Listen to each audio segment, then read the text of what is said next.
Iran war halts Qatar helium output, threatening global tech supply chains. Da-da-da, London. Iran's attack this week on Qatar's natural gas export facility threatens to disrupt not just world energy markets, but also global technology supply chains, because the helium it produces is crucial for a range of advanced industries. Advanced industries. Damn. Best known as the gas that makes party balloons float, helium is also a key input in chip making, space rockets, and medical imaging. Qatar supplies a third of the world's helium, according to the U.S. Geological Survey, but the nation had to halt production shortly after the war erupted 3 weeks ago. The largest Iranian strikes against the region's energy production infrastructure have added to supply worries, with Qatar's state-owned gas company saying it would crimp helium exports by 14%. Here's a deeper look at helium's industrial role. Helium is a byproduct of natural gas production. What is it? Blah, blah, blah. Qatar, which sits on the world's biggest natural gas field, produces 30% of global helium supply. Helium is produced. We're not scientists here. Um, makes us. Let's see. After Ras Laffan was Laffan was hit again by more Iranian strikes on Wednesday and Thursday, Qatar Gas report extensive damage that would take years to repair and cut annual helium exports by 40%. Quote, it makes the story worse, unquote, said Phil Kornbluth, president of Korbluth Helium Consulting. Quote, your best case scenario would be you're back producing some helium in 6 weeks or something like that. As it looks right now, that's highly unlikely. Unquote. But spot trading only accounts for about 2% of total market in normal times. He said helium is a thinly traded commodity and is mostly sold through long-term contracts. Still, contract prices, quote, could go up a lot, unquote. Kornbluth said, quote, there's a lot of room for price increase if there is an extended outage, unquote. Kornbluth said the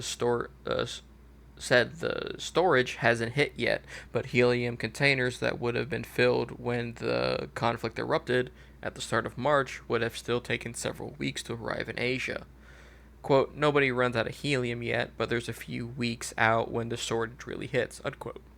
Kind of like earlier when I talked about like people were complaining that what's it called, gas companies were charging you more money for oil that they bought months ago. No, they're Yep. charging you more money for oil that they're buying now.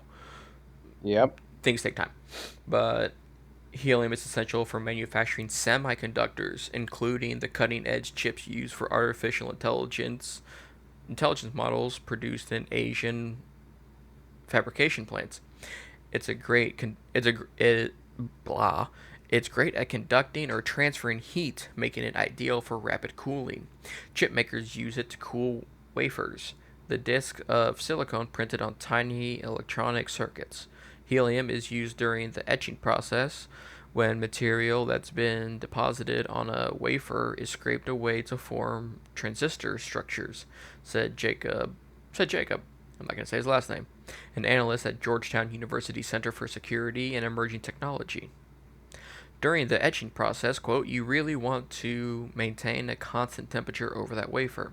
And in order to do that, you need to be able to draw heat away from the wafer that's been being processed, unquote, said Jacob. Quote, helium is an excellent thermal conductor, and so fabs will blow helium over the back of the wafer in order to speed heat removal and keep heat removal consistent, unquote.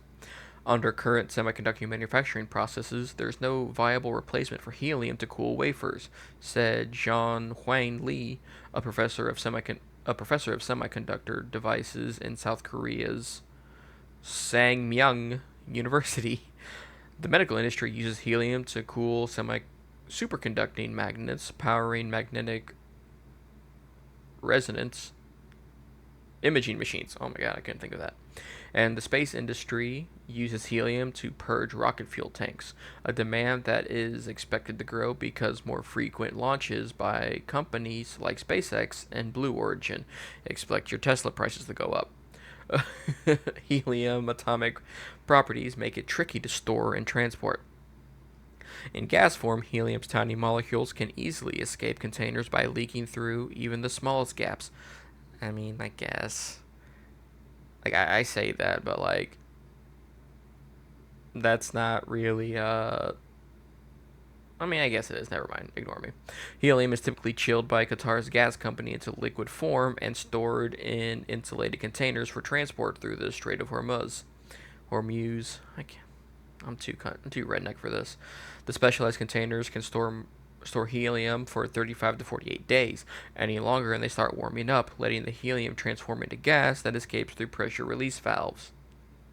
About 200 of those containers are stuck in the Middle East. They cost about $1 million each, so there aren't a lot of extra ones sitting around elsewhere.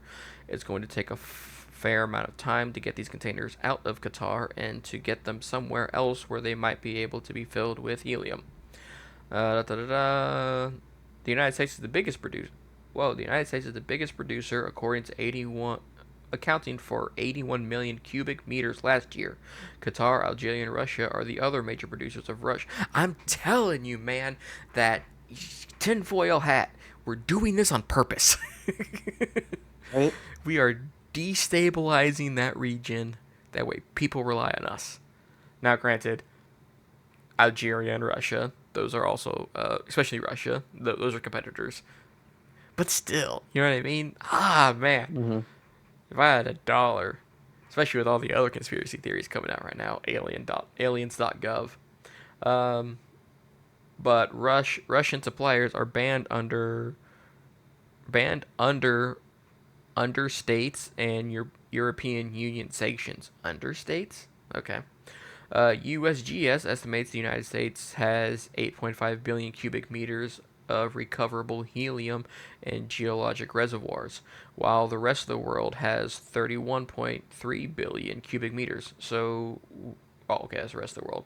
So, we're essentially one fourth or like one fifth of the world. Okay. The war highlights that sprawling global supply chains that underpin South Korea's semiconductor industry, which has seen a surge in global demand for its chips amid the AI boom. Fitch Rating said in a report this week that the country, home to Samsung Electronics and SK Hynix, the world's largest memory chip makers, is particularly vulnerable to supply shortages because it imports about 65% of its helium from Qatar. Well, guess where they're going to be getting it now? Helium is among 14 semiconductor supply chain materials the Seoul government has flagged for monitoring due to heavy vulnerability to the war. Quote, even disruptions affecting just a handful of materials could destabilize the entire semiconductor manufacturing process, as each stage of production depends on the previous one, unquote, Lee said. I get that, but that's like most factories. Like, I worked in a factory for like a year and a half, and that's how it works. You go station one, two, three, four. You know what I mean? Yeah, Mm-hmm. but you could say that about practically anything. Still, a full-blown helium crisis is unlikely, expert says. Well, yeah, because they'd be buying it from us. In the event of a shortage, Kornbluth said the helium industry allocates supplies based on importance, so critical industries such as chipmaking and medical would be at the front line. And that's allocated of scarce resources that have alternative uses. That's normal. And because helium is a small part of the overall production cost of a semiconductor, it's likely that chip fabs, quote, will be willing to pay higher price, unquote, to secure supplies because they'll give it to you. You and I know that, especially when they, what was it, Nvidia was like, we're gonna stop. Wait, was it Nvidia? They said they were gonna produce much less GPUs or RAM for consumers and more for uh, AI companies and stuff like that. Mm-hmm. So we felt that. We gamers, we felt that. Um, let's see. Yeah, that again. Let's scroll to the top. Big concern with the whole helium shortage slash potential transfer is the AI bubble is a big driving Yeah. factor in a lot of the economy right now, and a lot of businesses are sort of banking on the idea that AI will be able to replace entry-level white-collar work, and they'll be able to lay off large majorities of people. And a lot of companies have started doing that and moving in that direction, despite studies coming out saying that productivity isn't going up and all this other stuff. Um, if that bubble pops because the helium supply dries up, or it becomes much more difficult to access, driving up the cost, which then makes an already unprofitable thing that is already incredibly expensive even more unprofitable and incredibly expensive. We might just see like the entire AI bubble just go up in flames, like just boop, gone. Yeah. And then we move forward, and everyone like you just watch like the Silicon Valley crash again, basically. Essentially, yeah. Um, man, I didn't even think about that part, especially with the whole because we're expecting that. And a whole I bunch of investment basically also goes up in flames, which is the bad part. Yeah, that's the bad part. And you and I already think the bubble's gonna pop, but I didn't think it was gonna be this soon. I'll be honest, because we just got a bunch of reports of people being laid off. I remember seeing some article I was passing up on Yahoo Finance about people are more worried than ever that AI is gonna be taking their jobs, which depends on the job. But yeah, I'm telling you, man, I am telling you. If I was a conspiracy theorist, like one of those hardcore ones, because I believe in Bigfoot, but like this just it just seems like everything Well, is it starting to lines up line very up. conveniently. Yes, yeah, very convenient that the U.S. dollar wasn't going to be traded in Saudi Arabia anymore. Well, that sucks. Oh no, uh, you all need helium to make your semiconductor chips. Ah, that sucks. Too bad we have to bomb them. Oh, by the way, it turns out we have a lot of resources on this side of the world. How about this? How about this? Hey, Here, well, how about this? Okay, we're gonna be nice. We're gonna help you all out. Just buy from us. Here's U.S. dollars to spend it with, true. bro. That's I'm pretty convinced. I'm convinced, man. At first, I'm like, that's a fun theory. Now I'm like, maybe I should be hired. Maybe I'll run for president. Hell no. But my worry is, again, I didn't know this at the time because I didn't read all the way through this article. But I didn't know when I made this note. I didn't know that the U.S. was the world's largest producer of with helium, with us making about uh, either a fourth, about between like a fourth and a fifth of the world's helium. And as stated, Qatar says that this disruption could halt about 18% of the world's helium. So that means they're going to be more reliant on us. Now, how should I put this? Prices will go up, which sucks because RAM prices are already high. We already have a lot of people banking on AI, as you stated. So they're banking on AI. Well, the price of to make these AI devices essentially, they're gonna go up when the prices of resources go up. Companies, the direct buyers of those resources, those companies usually they don't go down, but people don't have a higher view of it. So, and especially if the AI bubble pops, um, there will be a panic selling, blah blah blah. So, and I know that we're trying to compete with China when it comes to AI stuff because they Hmm. don't respect patents or whatever, whatever the case is, whatever Trump is stating, whatever. But if the AI, my problem is like I wonder if the AI bubble pops, does it pop for The whole world? I mean, I have to imagine it would, because obviously we're not the only people in the world who buy semiconductor chips. Uh, y- yeah, like if the it's even unprofitable in China. Like this is a it's an arms race that may not result in anything use. Like this is sort of like the proposition of AI. Here's sort of the three possible futures. Possible future one, it plateaus super hard and basically cannot stop hallucinating, cannot stop having problems, and is effectively a tool that's worse than a search engine in just about every way other than legibility.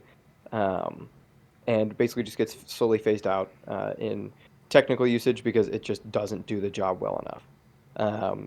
Option two is like we create like a infinitely replicable 100 and like 15 IQ guy that you can kind of just deploy on small stuff, but ultimately doesn't replace any like major human like pursuits or anything, but is like a nice addendum. And these are like the two best possible outcomes. Because the third possible outcome is like, oh, by the way, guys, we've created the singularity and it's going to kill us all. Whoops. We knew it was a possibility and we figured that maybe getting a 115 IQ guy is like low key kind of worth it. And it's like, well, what were the probabilities? Well, it was like Well, on 5%, call sheet it said. 5%, and 90%. Was tell me that isn't ordered. It is. Yeah, it was in that order. That what? Huh? Yeah, but like think of the money we could have made with the like 150 IQ guy on a sorry, 90% chance to create the kill all human singularity. Like if when you put it like that, But don't put it that's like yeah, that. but that yeah, but don't say it like that, bro. There's a good chance that we will create the most useful deployable tool ever known. Kind of. Maybe. And again, up against a 90% chance of creating the kill all humans machine. Well, I mean, I guess there was like a 0.01% chance of like we make the solve all of the world's problems forever machine. So, there was that too, I guess. Were you trying for that one? No. So, wait, you weren't trying for I mean, we kind of hoped it'd be like a side effect. A side effect. Yeah. Low key, we were kind of trying for the kill all humans thing though. What? Yeah, sorry. Yeah, I there's a lied about lot all of this stuff you. earlier. I need We y'all were to trying stop to going to build the kill all college. humans machine, and we were trying to do it on purpose because we thought it might spare us, and that's why we built bunkers and stuff. Sorry, guys. Well, apparently the Okay. bunkers, like bunker companies, are like popping off right now. Hmm. So do with that information what you will. That's gonna suck. This is not legal or financial advice. Yeah, now you have financial advice. Do your own research. We have our own property. Uh, let's see. I mean, that's gonna suck. I mean, not. I mean, obviously from an economic standpoint, for sure. But like, man, like computer stuff was hard. I was like expensive, and I was really looking forward to that Steam machine, that Gabe Cube or whatever. I was Hmm. really looking forward to it, and now all this hits. This sucks. But I guess we'll see how it goes. Well, well, if you made it this far, thanks for listening. We appreciate it. Don't forget to like, comment, subscribe, and we'll see you next time.